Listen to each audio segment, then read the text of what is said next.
Hello, writers. Mrs. Damazzi here, and really excited about beginning our brand new writing unit. I am going to be using Once Upon a Time curriculum by Lucy Calkins for adapting and writing fairy tales. If you are enjoying these videos, make sure that you give me 5 stars and write some feedback and subscribe so that you know every time that I upload a new video. Let's get started. Before I tell you what you're going to do today, I want you to know and remind yourself about the writing process. So I'm going to share my screen with you so that you can see what the writing process is. The first thing you do is brainstorm. Brainstorming includes researching and looking at mentor texts and thinking about what you're going to write. Then you move to drafting. That's fast and furious. You write so fast, you're not worried about spelling, you're not worried about punctuation, you're not even worried about if it really makes sense. You're just writing all of your ideas down. Then you move into revising. In revising, that's when you're the architect and you come and you change places where things are, or you add in a little bit more information, or maybe you add in some detail, or maybe you add in some dialogue, but you're making your writing make sense and you're making it better. Then you move into editing. That's the punctuation. You look at spelling, you look at periods and commas and exclamation marks and quotations and where you're going to put your paragraphs. Then you move into publishing. You want to make your writing look really good and polished for your reader. And then you move into sharing. And sharing is important because you want feedback. And once you get feedback, you can move back into brainstorming and you can make your writing even better. So today, since we're starting a brand new unit, we are starting in the brainstorming. And to start in brainstorming today, I want you to brainstorm some of your most favorite fairy tales that you know.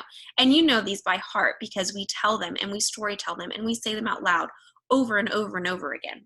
For instance, one of my favorite fairy tales that I'm going to practice telling to you today is Red Riding Hood. Here is my little booklet that is going to help me tell my story of Little Red Riding Hood. Once upon a time, there was a little girl named Little Red Riding Hood. She was a very kind little girl, and she lived in a home with her mother, and her grandmother lived in the woods. One day, Little Red's mom asked her to take a basket full of goodies to Grandma because she wasn't feeling well. Little Red started out in the forest, but trouble came. The big bad wolf came and tricked her into talking to him and telling her where Grandma's house was. The big bad wolf went to Grandma's house and gobbled her up.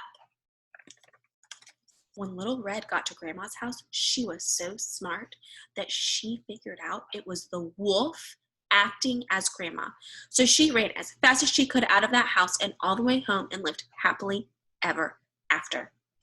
Notice how I had the backstory, a small moment, the trouble, and then I wrapped it up. That's how all story tales go. That's how all fairy tales go. And when you story tell them, you tell all 4 of those parts. So once you've finished practicing retelling some of your favorite fairy tales, it's time for us to do some research. Before you can begin brainstorming, you have to research what other authors have done that have made their fairy tales super great when they've adapted them. I'm going to share my screen again so that I can show you what the things are that I want you to learn today about when you're writing an adapted fairy tale. You practice telling how the fairy tales go. That's what you do with this booklet. Then you're going to research mentor texts. These are the 2 questions you're going to ask yourself. What do authors do when they adapt fairy tales? Why do authors make changes in adapted fairy tales? I have some of my favorite adapted fairy tales for you to study. The first one is Prince Cinders. It looks like this. It's one of my favorite books. It's by Babette Cole. And this book is adapted because it's not a girl main character, it's a boy, Prince Cinders. That's how she changed this story. Here are some others that are my favorites too. Goldilocks and the 3 Bears by Erica S. Pearl. Bubba the Cowboy Prince by Helen Ketterman.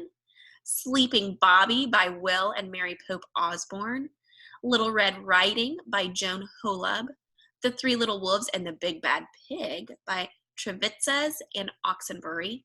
Cinder Edna by Ellen Jackson. Half Upon a Time by James Riley. and Ninja Red Riding Hood by Corey Schwartz. These are not the only adapted fairy tales that you can read today, but those are some of my favorites. You can check out your local library to see if they have some books. You can check on Amazon. You can check on Half Price Books. Or you could make an account on Epic Books. Epic allows students to log in during the day that they would be at school. So from 8 o'clock to 4 o'clock, you can log into Epic Books and you can read all of the books that they have. They do have some fractured fairy tales, so if that sounds like a good option for you, you might want to check that out. Here's your to-do list today. I want you to remember that great writers study mentor texts and question what the author does and why the author made that choice. Great writers know that this helps their writing to be stronger. The first thing you're going to do today is practice telling a fairy tale across a 4-page booklet. Number 2, read and research some adapted fairy tales on Epic Books, if you want to use Epic Books, or you could use other ways that you get these books. If you read at least 3, you'll have a lot of great ideas. And the third is you're going to write a list of ways authors adapt fairy tales. The materials you need are blank paper for your booklet to practice telling, sticky notes or scrap paper to take notes when researching, and some adapted fairy tale books to research. As always, I'm super excited to hear about what you learn when you're reading these fractured fairy tales. Please leave a comment if you've learned something super interesting. And I look forward to teaching you what you're going to do with all of this brainstorming. Bye.